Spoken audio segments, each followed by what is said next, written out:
The Fisherman's Friend. Carlos Carrasquero. The sea was breathing slowly that morning, the waves soft as a lullaby.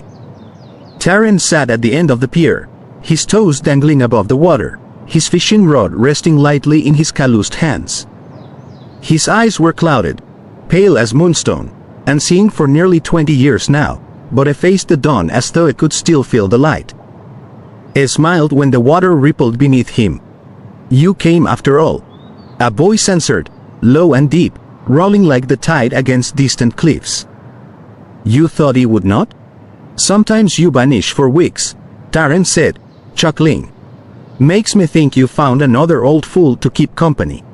"None like you," the voice murmured, closer now. "You listen." Taran laughed softly. "That's because you talk more sense than most men I've known."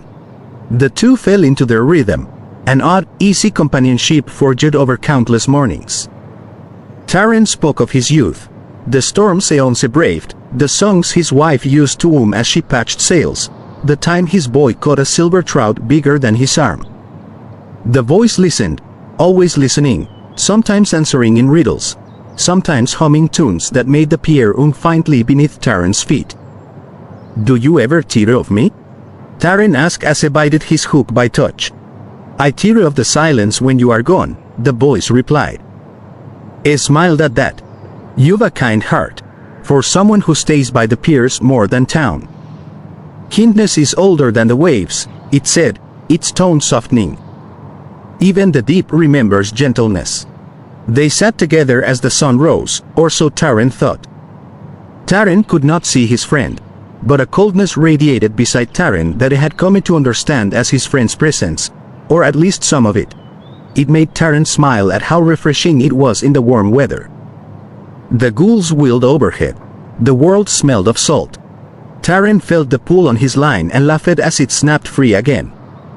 "Ah, you're clever today. Perhaps they know you will not eat them," said the voice. "With my rotted teeth as they are now? Wouldn't dream of it. Porridge is what I live with these days. I fish for the company more than the catch." A sound like distant laughter rippled through the sea. "Then your net is never empty." Taran leaned back, feeling warmth spread through his chest. "You always know the right thing to say." The water stirred beside the pier, and something vast moved just beneath the surface. Taran heard it but only smiled, thinking it was the swell of the tide. When the sun climbed higher, the voice said, "The currents call me. I must go." "Go then, my friend," Taran said. "Come back when the moon fattens again." The pier creaked. Water spilled over the edge. Heavy steps, impossibly heavy, faded into the deep.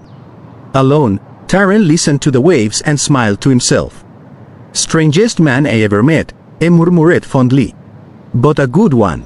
Far below, the sea shimmered as something enormous crept home.